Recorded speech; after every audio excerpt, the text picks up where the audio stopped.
Hola, en este video hablaremos sobre la fractura de falanges y todo lo que esto conlleva. Comenzaremos con qué es una fractura de falanges. Es la interrupción de la continuidad ósea en cualquiera de las falanges de la mano, ya sea proximal, media o distal, producida cuando una fuerza supera la resistencia mecánica del hueso. Las falanges están formadas por hueso cortical, que es compacto, y hueso trabecular, que es esponjoso, irrigadas por vasos perosteales y endósticos. Esta vascularización es clave para entender la fisiopatología. ¿Cómo se desarrolla esta lesión? Primero, por un evento mecánico inicial que puede ser causado por un trauma directo generado por un golpe o aplastamiento. Luego, un trauma indirecto que es ocasionado por una torsión, hiperextensión, una flexión forzada y supera el límite elástico del hueso. Segundo, daño tisular inmediato. Acá hay una ruptura de la matriz ósea, el colágeno tipo 1 más hidroxiapatita, también de los vasos sanguíneos intraóseos y periósteo. Se forma un hematoma fracturario. Aquí se liberan mediadores como la interleuquina 1, el factor de necrosis tumoral alfa y las prostaglandinas. Esto inicia la fase inflamatoria. Tercera, fase inflamatoria, va de 0 a 7 días. Acá ocurre una vasodilatación más un aumento de permeabilidad, inmigración de neutrófilos, macrófagos y eliminación de tejido necrótico. Los macrófagos liberan factores de crecimiento como proteínas morfogenéticas óseas y factor de necrosis tumoral alfa. Se prepara el terreno para la reparación. Cuarta, fase reparativa, va de 1 a 2 semanas. Se divide en dos subfases. La primera sería el callo blando, que hay una proliferación de fibroblastos, condroblastos y formación de tejido fibrocartilaginoso. Esto estabiliza la fractura de forma inicial. Segundo sería el callo duro, en donde hay una osificación endocondral, el cartílago se reemplaza por hueso y hay una formación de hueso inmaduro.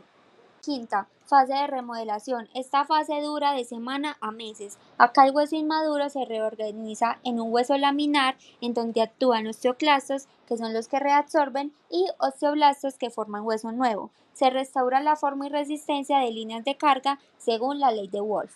Las fracturas de las falanges se clasifican en cuatro. La primera sería según el trazo: transversal, oblicua, espiral o conminuta. La segunda, según exposición, ya sea cerrada o abierta. La tercera, según desplazamiento, no desplazada o desplazada.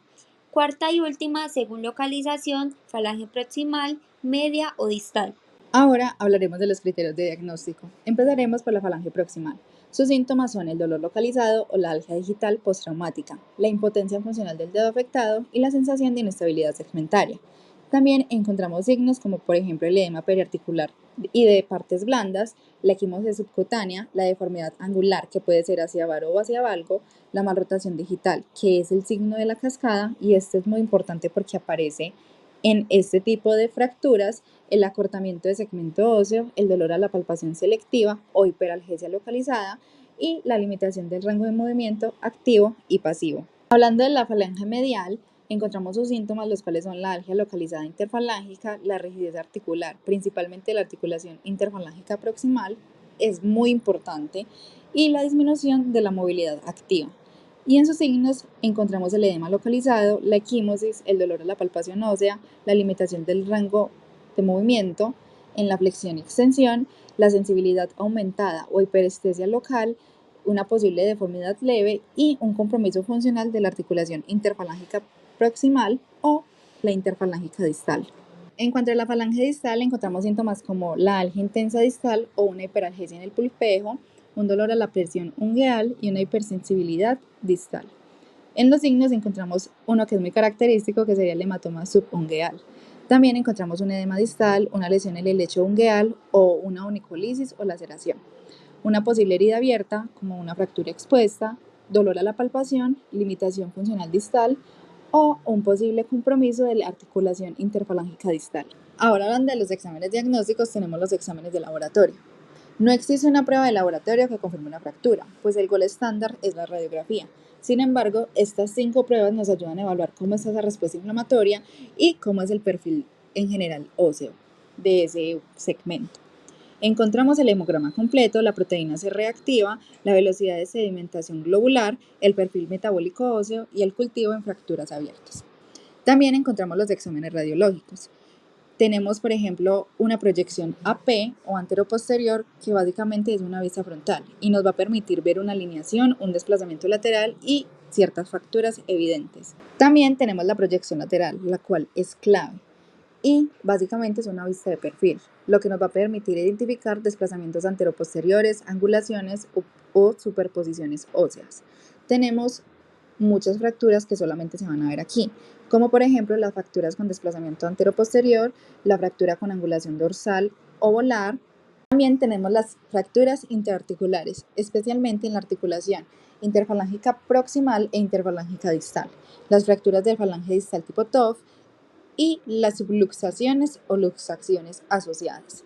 La proyección oblicua la vemos desde una vista intermedia y es útil para las fracturas pequeñas con un trazo oblicuo en espiral o para un mejor detalle cortical. En conclusión, los hallazgos radiográficos nos ayudan a ver la línea de fractura, la interrupción de la línea cortical, el desplazamiento de fragmentos, la angulación, el acortamiento óseo y la conminución. En los hallazgos clínicos tenemos para identificar la lesión. Esto es por una sospecha clínica de fractura. Y encontramos hallazgos claves como por ejemplo la algia localizada, el edema de partes blandas, equimosis, impotencia funcional, dolor a la palpación ósea y la limitación del rango de movimiento. Estos hallazgos pueden decir que probablemente hay una fractura. También encontramos los hallazgos para clasificar la lesión. Aquí podemos definir el tipo y la gravedad. Encontramos hallazgos claves como por ejemplo la alineación y la rotación, como una malrotación digital, el cual nos habla de un signo de la cascada positivo, una desviación angular que puede ser hacia varo o hacia valgo. En la longitud hablamos del acortamiento del dedo. En la estabilidad, una inestabilidad segmentaria, un dolor con movilización, compromiso articular, rigidez y limitación específica en la articulación interfalángica proximal o interfalángica distal. Básicamente, esto permite clasificar en desplazada, no desplazada, interarticular, extraarticular, estable o inestable. Por último, los hallazgos para confirmar la lesión, donde se hace una correlación clínica más imagen, encontraríamos unos hallazgos claves, los cuales son los clínicos, con un dolor localizado preciso, una crepitación ósea y una deformidad evidente. Los imagenológicos, con una línea de fractura, una interrupción de la cortical ósea y desplazamiento o angulación. Aquí se haría una correlación clínica y radiográfica entre estos dos últimos ya antes explicados y esto nos daría una confirmación diagnóstica. El diagnóstico diferencial de la fractura de falanges consiste en distinguirla de otras lesiones que producen exactamente los mismos síntomas, como la luxación, el esguince, la contusión y lesiones de tendones. Esto es importante porque cada una requiere un manejo diferente. La fractura se confirma principalmente con radiografías. Por decir en la luxación es cuando el hueso se sale de su lugar de la articulación. Se parece a la fractura porque también causa dolor, hinchazón y deformidad. La diferencia es que en la luxación el problema principal está en la articulación, no en el hueso roto. En la fractura como tal, el dedo se ve deformado, pero en la luxación el hueso no está roto, sino que se desplaza de la articulación.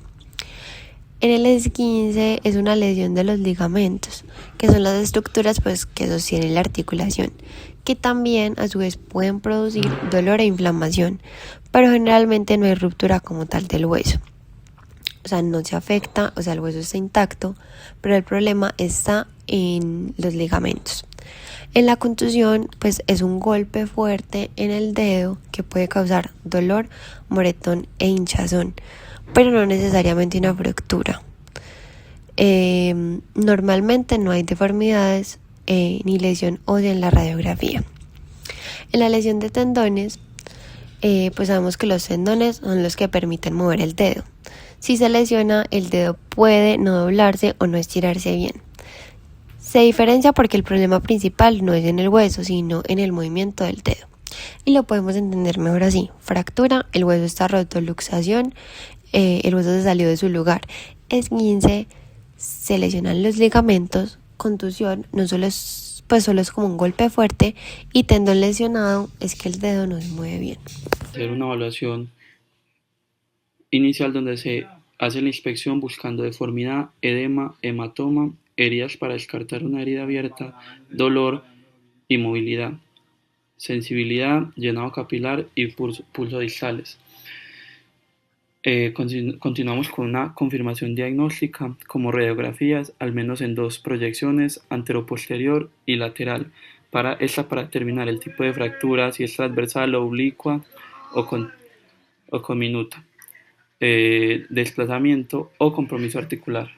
Hacer una evaluación inicial donde se hace la inspección buscando deformidad, edema, hematoma, heridas para descartar una herida abierta, dolor y movilidad, sensibilidad, llenado capilar y pulso distales.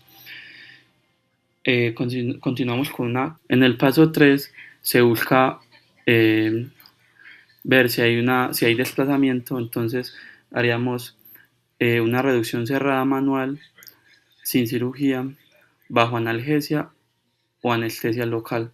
Se busca alinear el hueso correctamente y luego continuamos con la inmovilización definitiva, en donde, dependiendo del tipo de fractura, si es no desplazada, se haría la técnica de unirse al dedo vecino, y si es más inestable, se utilizaría férula o yeso en una duración generalmente de 3 a 4 semanas. Primero tenemos la fase inicial, en donde como objetivo tenemos controlar dolor, edema y evitar rigidez proximal.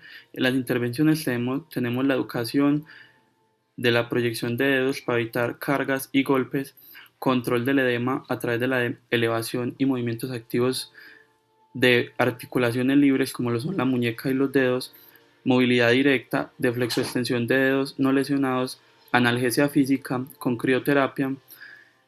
Y en la fase de movilización temprana tenemos recuperar el rango de movilidad articular.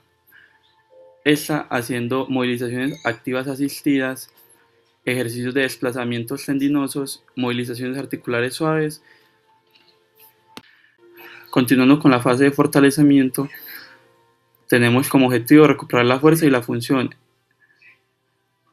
En la intervención tenemos ejercicios con masilla terapéutica, pelotas blandas, ejercicios en pinza, pulgar índice, pulgar otros dedos y de resistencia progresiva.